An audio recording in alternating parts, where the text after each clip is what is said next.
مفتی رشید احمد خورشید صاحب بھی موجود ہیں۔ مفتی صاحب، ایک یہ جو ماڈل ہے کہ بیت المال سے لے کر اور شفافیت تک،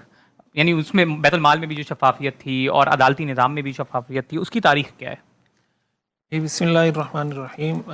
آج کا موضوع بہت اہم موضوع ہے خلفائے راشدین کے حوالے سے، خلافت راشدہ کے حوالے سے۔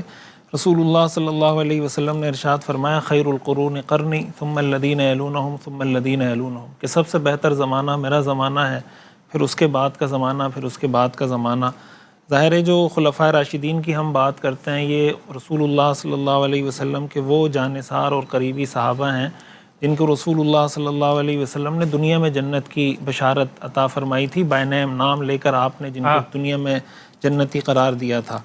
تو حضور علیہ الصلاۃ والسلام نے امت کو یہ تلقین کی ہے، تعلیم کی ہے کہ علیکم بسنتی و سنت الخلفاء الراشدین المہدیین، کہ تم پر میری سنت کی اتباع بھی لازم ہے، خلفائے راشدین کی سنت کی اتباع بھی لازم ہے۔ تمسکوا بہا، اس کو مضبوطی سے پکڑو، وعضوا علیہا بالنواجذ، جبڑوں سے اس کو مضبوطی سے پکڑو۔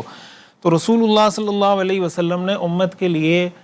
جن لوگوں کو ایک رول ماڈل کے طور پہ پیش کیا ہے، حدیث میں آتا ہے نا کہ آپ علیہ الصلاۃ والسلام نے ایک بار فرمایا کہ لا ادری ما قدر بقائی فیکم، کہ مجھے اب نہیں پتا کہ میں تم میں کتنا عرصہ رہوں گا، فاقتدوا بالذین من بعد ابا بکر و عمر، کہ میرے بعد جو ابو بکر عمر ہیں ان کی اقتداء کرنا۔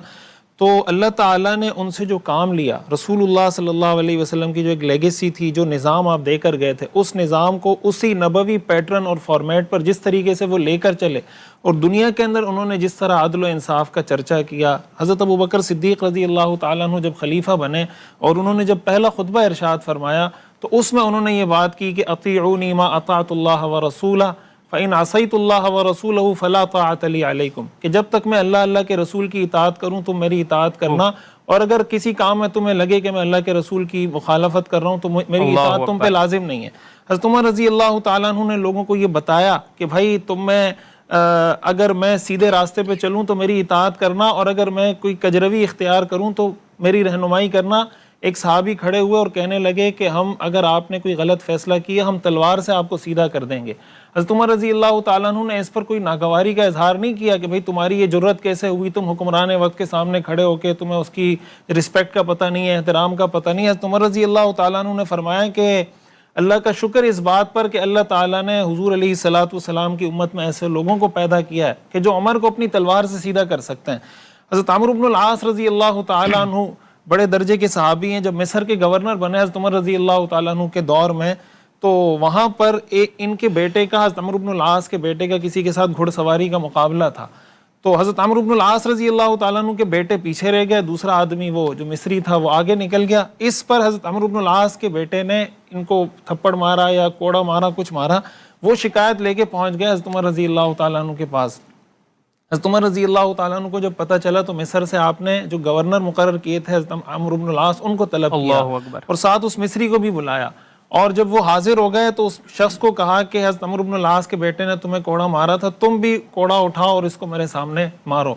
اور پھر حضرت عمر رضی اللہ تعالیٰ عنہ نے یہ بھی فرمایا کہ اگر تم چاہو تو تم اس کے والد کو سزا دینا چاہو تو سزا دے سکتے ہو، وجہ اس کی ہے کہ اس نے جو تمہیں کوڑا مارا یہ اپنے والد کی گورنری کی وجہ سے، اس عہدے کی وجہ سے تمہیں یہ کیا ہے۔ تو اس نے کہا کہ نہیں، میں نے تو اپنا جو بدلہ لینا تھا وہ لے لیا۔ اس پر حضرت عمر رضی اللہ تعالیٰ عنہ نے فرمایا کہ متى استعبدتم الناس وقد ولدتهم امہاتهم احرارا، کہ تم نے کب سے لوگوں کو غلام سمجھنا شروع کر دیا ہے حالانکہ ان کی ماؤں نے ان کو آزاد جنا ہے۔ آج دنیا کے اندر جب جمہوریت کی بات کی جاتی ہے، میگنا کارٹا کی بات کی جاتی ہے کہ انسانی حقوق کی بات کس نے کی، فرد کو آزادی کس نے دلائی، تو لوگ انگریز مورخین کے اور انگریز سیاستدانوں کے نام ذکر کرتے ہیں، لیکن اور دنیا میں یہ کہا جاتا ہے کہ یہ بڑے منصف مزاج ہیں اور انصاف کے ساتھ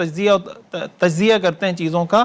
آپ مجھے بتائیں یہ جو قول ہے حضرت عمر رضی اللہ تعالیٰ عنہ کا، کیا انگریز مورخین اس کو ذکر کرتے ہیں کہ فرد کو آزادی، حریت کا جو تصور اسلام نے دیا ہے، یہ تصور کسی جمہوری نظام نے دیا تھا یا حضرت عمر رضی اللہ تعالیٰ عنہ نے دیا تھا؟ ہمارے ہاں جب میگنا کارٹا کا یا دوسرے لوگوں کا ذکر کیا جاتا ہے کہ فرد کی آزادی اور جناب حقوق اور فلاں فلاں، تو خلفائے راشدین نے، خود اسلام نے، رسول اللہ صلی اللہ علیہ وسلم کے طرز عمل نے ایک فرد کو جو آزادی دی ہے، تو اس آزادی کا تصور ہمیں خلفائے راشدین کے تصور سے ملتا ہے۔ قرآن کریم میں اللہ تعالیٰ نے یہ ارشاد فرمایا کہ اگر تمہارا دشمن بھی ہے تم نے اس کے لیے بھی انصاف کا معاملہ رکھنا ہے. اور اللہ تعالیٰ نے فرمایا وَلَوْ عَلَىٰ أَنفُسِكُمْ أَوِ الْوَالِدَيْنِ وَالْأَقْرَبِينَ, تمہارے والدین کے خلاف اگر کوئی فیصلہ جا رہا ہو تب بھی تم کرنا اگر انصاف کا تقاضا ہو, تمہارے رشتہ داروں کے خلاف جا رہا ہو تب بھی تم کرنا. تو یہ جو ہمارے ہاں آج اصل جو سیکھنے سمجھنے کی چیز ہے, ہمارے ہاں جو نظام ہے, یہاں جو اقربا پروری ہے, یہاں جو آپ یہ کہہ لیں پارٹی پروری ہے کہ ایک پارٹی کا ہے تو اپنی پارٹی کے بندے گھسایا جائے گا ڈپارٹمنٹ میں, کوئی ایک مسلک کا ہے تو اپنے مسلک کے بندے گھسایا جائے گا.